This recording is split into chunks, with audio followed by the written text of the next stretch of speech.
Back when I was in university, I used to work nights at a pub just a few miles from my parents' house. We lived out in the countryside, so I had to commute to nearby Leeds on weekday mornings, whilst at the weekends, I'd spend my nights earning much-needed beer money.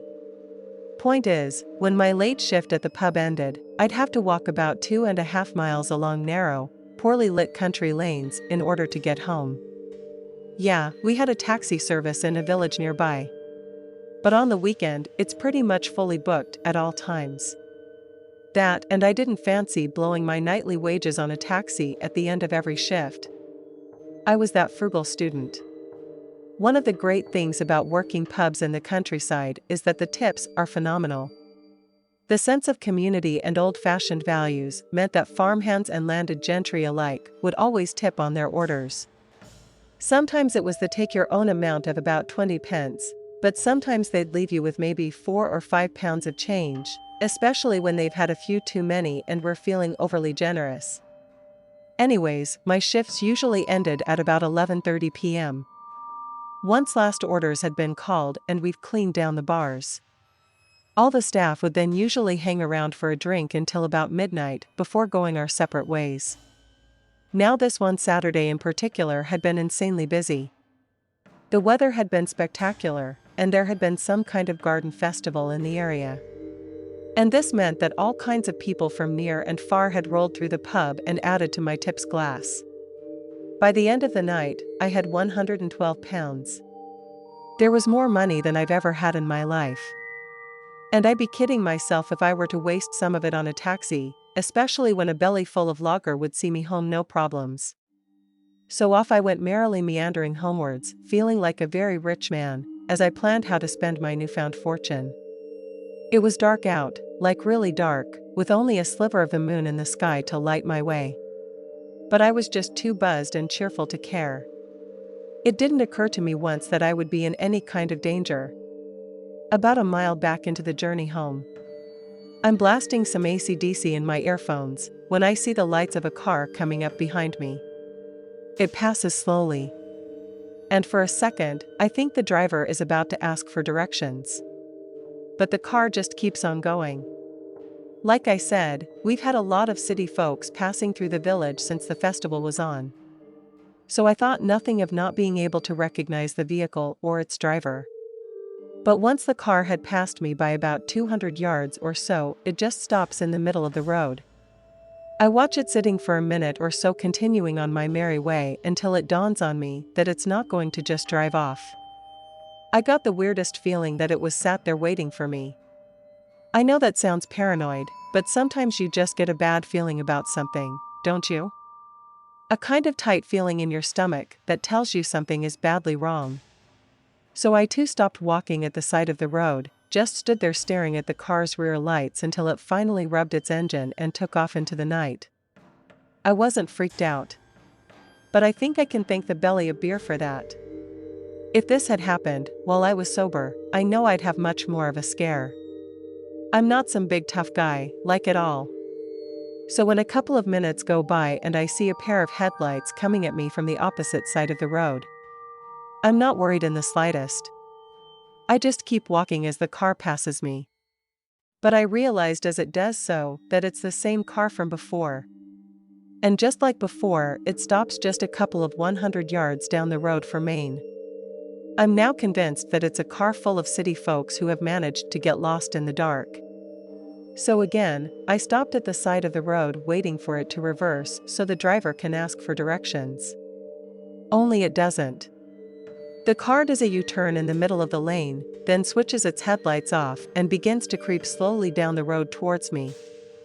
I wasn't freaked out before. But I was then.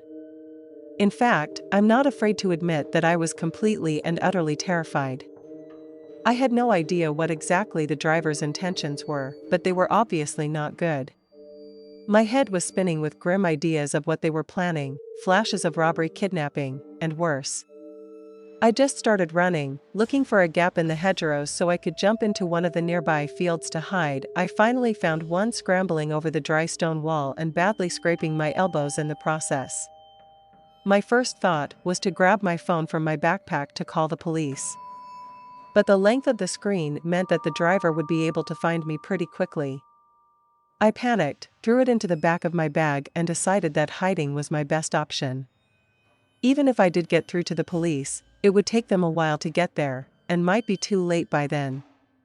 So I'm crouching in the base of the hedge, terrified out of my mind, just trying to hide so the driver thinks that I've just legged off over the fields. The only thing I'm relying on at this point is my sense of hearing. I'm listening for footsteps, the car's engine, anything to give me an idea of what's happening on the other side of the hedge. I know it's cliched, but a couple of minutes passing really did feel like a half an hour. And in that time, I hadn't heard a single thing coming from the road. When it got to the point that I felt like it was safe to check, I started to slowly edge up towards the section of hedge. I dove over, readying myself to peek over the dry stone wall for any signs of the car. It's right then that I heard the sound of car door slamming, not one door, but 2 or 3 on closing at once. The car hadn't moved. That whole time, they'd been sat in the middle of a dark country lane, waiting for me to emerge. My heart was pounding at that point. I can't convey just how terrifying it is to know you're being bloody hunted by a gang of complete strangers. I just bolted hurtling across the dark field in the direction of a small wooded area. I know the area quite well. So despite me not knowing exactly where I would end up, it really didn't matter by that point. It was either legged to her face, being caught by the guys hunting me. I hid out in the woods for as long as I could. Watching the field, I just crossed for shadows or torches. But again, there seemed to be nothing. When the coast was clear, I took off in the opposite direction I'd come, crossing fields and staying off the roads until I could find my way back home. Even though it was the middle of the night, I woke my mom and dad and told them exactly what had happened. Naturally, they called the police and arranged for some officers to visit the next morning, so I can give a description. A month or so went by and we heard nothing. I'd stopped walking home and had started ponying up for taxes, just to make sure I had made it back safe. But I was actually managing to forget about what had happened. Or at least let it slip to the back of my mind. And that's when the police called back. The guys had been arrested for committing an assault on an elderly man, just a few villages away from us. They were part of the gang based in nearby Leeds, where I went to university, that would drive out into the country at nights where there are hardly any CCTV cameras before assaulting people as part of some initiation. I was glad that they had been nicked. But it still really bothers me that some people seem to be so willing to commit violence against a total stranger. I still walk places at night sometimes, but I don't use noise-canceling headphones anymore. And I always carry a small pen knife, just in case. If you work night shifts too, I'd recommend you do the same. You never know who's out there lurking in the darkness, just waiting to make someone a victim. I work nights in the secure units of a nursing home here in Massachusetts. For those of you that don't know, the secure unit of any medical facilities where at-risk patients are housed. So anyone with mental illnesses, degenerative diseases, or general behavioral problems that mean they can't be given the same sort of freedom as other patients. When I'm on the night shifts, I'm pretty much locked in alone with the patients. Their rooms shutting off in the long, dimly lit hallway where my desk resides. Nobody likes working up there at night. It's not like it's any busier. But the lack of support means you just kind of feel vulnerable. Sure, I can just buzz for help from other night nurses if there's an emergency, but other than that, that's pretty much just 1 or 2 nurses attending the entire ward that didn't. Well, it does get a little spooky sometimes some nights. I don't believe in anything supernatural. I've been a nurse way too long to still entertain ideas about spirits and other such nonsense. But there have been a few incidents that on the ward that have creeped me out. And here are a handful. One night, I'm right in the middle of my night shift, and it's like 2 or 3 in the morning, and the ward is so quiet you can hear a pin drop. So when I hear a voice coming from the end of the hallway, it immediately sets me on edge. "I can see you," was all it said, in this almost playful voice. I got up from my desk and looked around, but I was alone. No one was in the hallway. All the patients were still asleep. "I can see you." It said again. Even creepier. This time. I tried to find the source of the voice, but it seemed to be echoing around the corridor. I checked every room, but each and every one of my patients was fast asleep. I was practically shaking. By the time I sat at my desk, and I was rigid with fear for the remainder of my shift. I told one of the other nurses about the voice that I had heard when she arrived in the morning to take over. When I described what the voice had said, she grew quiet before solemnly telling me that one of the recently deceased patients used to say that to his younger granddaughter whenever she came to visit. She had hid behind the curtain for him like a little game. And that's when he'd say "I see you" in that sing-song way. We eventually discovered that it was someone talking in their sleep. Someone who'd witnessed the little game being played between grandfather and granddaughter and had it slip into their unconscious mind. Totally rational explanation. But for a while, we were all really freaked out. We had one particular sweet old lady in the ward whose neighbor in the bed next to her was not a very nice person. I mean, not just rude or snarky. I'm talking full-on vile and spiteful. She was horrible to everyone, patients and nurses alike. But she was particularly despicable to the sweet old lady in the bed next to her. The sweet old lady would just smile and ignore her, occupying herself with her knitting. Even though her arthritis made her fingers hurt like the devil, she would say, "Better to stay occupied. Better to keep the mind busy." She'd always say we were all real sad when she passed. It was quiet during your sleep. A painless way to go. Thank God for small mercies, I suppose. But what was really weird about the whole thing was how her mean neighbor began to act following her passing. Suddenly her less than friendly neighbor was absolutely terrified, asleep in that room. She flat out refused to sleep in the bed that we'd once had an incredibly hard time getting her out of. And if by some chance you did manage to get her into bed, she'd anxiously plead with you to leave the lights on. One night she made it all the way out into the hall without her wheelchair, which was honestly sort of scary all on its own. I'd never seen her walk without some kind of mobility aid. She was out of breath, and there was pure fear in her eyes, the kind I'd never seen in her before. When I called for assistance myself and another nurse took her to the TV room and let her sleep in one of the recliners, she never ever said it. But we were all inclined to think what she was afraid of. We all thought that she was afraid of the sweet old lady, that she had been so mean to coming back to visit her during the night. The next one probably freaked the nursing staff out the most, so I'll end it on this one. We had this Greek grandmother staying with us for a while. She was a first-generation immigrant who had lived near Boston for many years, and hadn't bothered to learn much English. She'll be talking up a storm. No idea what she's saying, but it'll be loud enough to hear all the way down the hall. When I go down to check on her, she stops talking and pretends to sleep, only to resume her one-sided conversation when I return to my desk. This happened a few times until she genuinely drifts off, but it's a regular occurrence. Most nights, she'll repeat the same process, talking to herself in a rather loud voice until she falls asleep. So one day her son comes to visit tonight, jump at the chance to ask him why his mother talks to herself before she falls asleep. He asked her in Greek, but the face she pulled required no translation. She looked like her son had just asked her the silliest question she'd ever heard, before responding with just a few words. The man in my room, her son, relayed to me, she's talking to her friend. I'm sure I don't need to add that she stays in a room where there aren't any men. Now I'm pretty sure that she's just imagining her friend. She certainly displayed signs of being in the early stages of dementia. But one or two of the other nurses here don't quite believe she is losing her mind. They talk about how she's the most lucid woman on the ward, despite not being able to speak English. Maybe it's because of the residents here are so close to death themselves. Maybe it's because the staff are in constant contact with mortality. Maybe this is just how we deal with the stresses of the job. But some things happen in this place that we can't entirely explain. And maybe it's just because we really don't want to explain them. Almost 20 years ago now, I used to work the overnight shift at an animal shelter. I know that's a long time ago, but something happened one night that is burned into my memory. I can recall the whole thing like it was yesterday, the textures, the smells.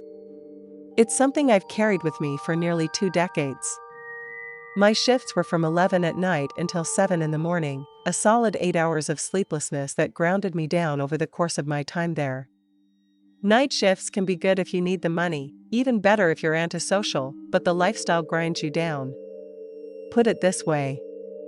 I had a full vitamin D deficiency after just 6 months of working there. It's not a healthy way to live. The animal shelter itself was actually a pretty big place. A horseshoe-shaped building complete with a waiting area, a series of offices, medical examination room and of course, hundreds and hundreds of kennels and cages. Aside from once a week when the overnight cleaning staff were there. I spent all of my shifts alone behind the shelter's reception desk that gave me a direct line of sight there to the security glass of the shelter's front doors. My only duties were to monitor the emergency phone line, check on the animals now and then, and do some basic filing. I pack a few snacks and sandwiches for when I got hungry mid-shift. And every so often, I'd call up the 24-hour pizza joint just a few miles away and get them to deliver a box of hot cheesy joy that pushed me through the night. Sure, the hours sucked. But working at the animal shelter gave me a great deal of freedom. And it paid really well. I mean, way better than any other night porter jobs I'd seen advertised. It was quite a happy time of my life, which I suppose is why I remember this story so well. It was such an odd event in an otherwise joyful time in my life. Anyway, on the rare occasion that someone came in, it was to drop off a stray animal that they had found or when they no longer care for.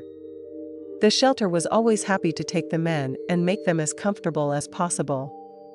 It was kind of nice being the first point of contact to a lot of these animals. A lot of them were nervous or scared, and calming them down with treats and petting was more fulfilling than words can describe. I made a lot of furry friends during my employment at the shelter. I should add that the only exception to the shelter's rescue policy applied to fighting dogs or feral cats. As heartbreaking as it is, dogs that have been trained and conditioned to fight other animals are more often than not hopeless cases. Even if they're sweet and well-behaved around humans. If other animals, or even small children, aren't safe around them, they have no hope of adoption. Most tend to be euthanized, which is something so sad. I can't even bring myself to write about it. But even as hard as these cases are, what happened this one particular night was so much worse. It was just past 3 in the morning when I finished a cigarette outside and was returning to my desk. It was one of those quiet fall nights where the silence seems to hang heavy in the air. So I heard the sound of footsteps coming from quite a ways away. There was a woman sprinting full pelt down the sidewalk towards the front entrance of the shelter, banging on the glass and buzzing the intercom over and over as she reached the doors. As I moved to greet her, I noticed that her cheeks glistened with fresh tears. Something terrible was obviously happening. I hurried to unlock the glass door, trying to remain calm as I asked her how I could help. She didn't answer the question at first, which is really unusual. Normally, that's the first thing out of a person's mouth. They've got 1,000 questions about adoption, what shots an animal might need, etc. All she asked was if she could come inside. She didn't have an animal with her. So I was beginning to get a little suspicious as to why she was there. But nevertheless, I'm not one to turn away an upset person. So I invited her inside, gave her some tissues to dry her cheeks, and proceeded to try to get more info out of her. When she comes down, she begins to tell me that she needs to get her cat back. This was a problem since I wasn't authorized to return any interred animals without the proper signatures and paperwork, all of which was in the locked office of one of the resident veterinarians. There was absolutely no way I'd be able to return her animal, especially not in the middle of the night. She'd have to return during regular hours to talk to one of the vets. It's when I tried to explain this to her that things started to go downhill. To my absolute horror, she goes on to explain that she actually came in earlier that day to have her cat put down. She had returned to claim the body in order to give her precious kitty a proper burial. Seriously, those were her exact words. She's still in tears at this point, and she's getting gradually more upset again, the more she's talking about her dead cat. I just wanted to get her out of here. She didn't seem it at first, but the more I was around her, the more I gathered that she wasn't exactly all there, if that makes sense.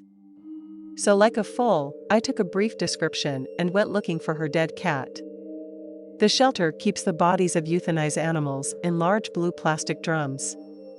You know the type, the kind that chemicals are kept in the black plastic lids.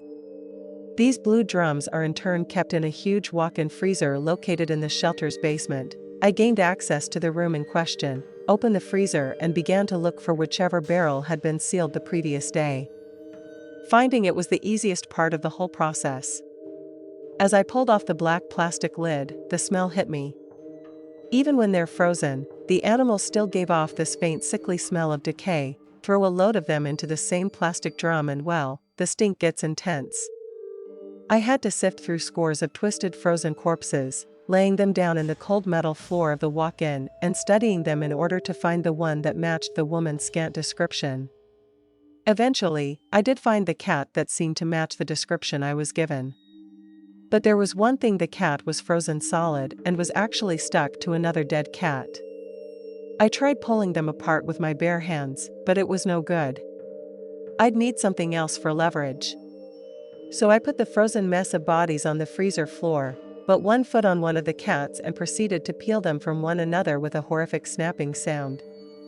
And nearly puked when I'd seen what I'd done. A huge portion of the cat's frozen flesh had been torn away and was still stuck to its frozen partner. Keeping hold of one that was the crying woman's, I threw the other back into the plastic drum, found an opaque plastic bag and returned it to its former owner. She seemed happy enough and actually tried to hug me as she was leaving. But I really didn't feel like it was worth it. The whole thing left a very bad taste in my mouth. I had no idea what she was going to do with that dead cat. Even if she did reassure me that she was just going to bury it. Sometimes even to this day, I wonder whatever happened to that woman. Back in my early 20s, I used to work for a relatively small security contractor. It was a privately owned operation with around 30 employees in total. So we were all pretty tight. We get a contract with a factory or shopping mall. And then it was down to us to sit in that factory for 8 to 12 hours at a time when the place was closed. So more often than not, I'd be standing guard overnight by myself, completely alone in a totally empty facility. And my 2 whole years of working security, not once did I see a single thing that I could call supernatural. I see a lot of nonsense stories about seeing spirits or hearing voices from beyond, and they make me laugh every time. Some of them are well written. I'll say that much. But anyone who's ever worked night jobs knows that it's not ghosts or ghoulies you need to be afraid of, it's people that are the real danger. Now with that in mind, let me tell you about Pete. After about a year of working with a security firm, I was given the responsibility of training new team members. This meant more money, but it also meant I had the pleasure of dealing with some pretty unsavory potential candidates.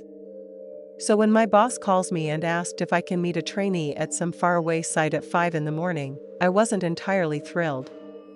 But still I accepted. Such an early call meant a few hours of double pay, and this is not something I could have turned down. The following morning, I rock up to the parking lot of this large factory complex, still nursing the flask of coffee that had been keeping me warm on what turned out to be a frigid Michigan morning. It's about 4:45 in the morning, and I'm still half asleep. So I step out of the car to smoke while I wait for the new guy to show up. I'm not waiting for long when a car pulls up. So I assume this is the trainee and starts walking towards the car as it slows down in the lot. That's when the engine of the car revs wildly and takes off again. Obviously, I'm a little startled by this, so I just ignore and stand there, watching in wonder as this car begins to kind of circle the parking lot, driving erratically the whole time. This is the guy I'm going to be training, some twitchy tweaker who's never going to pass the probation period. Fantastic. I finished my smoke as the car finally comes back around and parks up not far from where I'm standing. But the driver doesn't get out. He just stares at me from his seat, eyeing me suspiciously as I'm just sort of staring back with his confused look on my face. That's when I noticed the two kids in the back seat, no older than 10 or 11. And I really start to wonder what's going on. That dawns on me that this isn't just any old trainee. Not at all. This is Pete. Feet is super rough, looking like he'd been a coal miner and heavy smoker since a single-digit age. His clothes and mannerisms placed him in his mid-30s. But the guy didn't look a day older than 50. God knows what sort of things he'd subjected his body to over the years, but if I had to guess, I had hazard that it began with M and ended with F. No taller than 5 foot. P was wider than he was tall, with a painful, crusty-looking rash covering large patches of his face, neck and arms. He gets out of the driver's seat, closes the car door, then commences to speak. His voice, he needs to find his rough voice, sounds like gravel. If gravel could smoke a pack a day. He then extends a hand for me to shake, and when I look down, I notice he's missing 2 of his fingers. I try not to stare and simply return the handshake. Feeling pretty bad for the guy, even if he is kind of weird. The sympathy doesn't last long. When a pizza young kid opens the car door and attempts to clamber out of the car. The kid is also overweight, has a similar rash. But unlike his father, his face is entirely lacking in symmetry. I mean, the kid was hideous. Dad cannot. The kid begins, but Pete hears this and cuts him off before he can finish. Get back in the car, Jacob. He barked, so loud and angrily that it practically made me jump. Get back in the car, and don't you dare get out again. I'm just stunned at this. I cannot believe this guy is talking to his own kid like this in front of a prospective colleague. But no matter how much I initially dislike him, I still have to show him around the factory space and give him a rundown of his job description.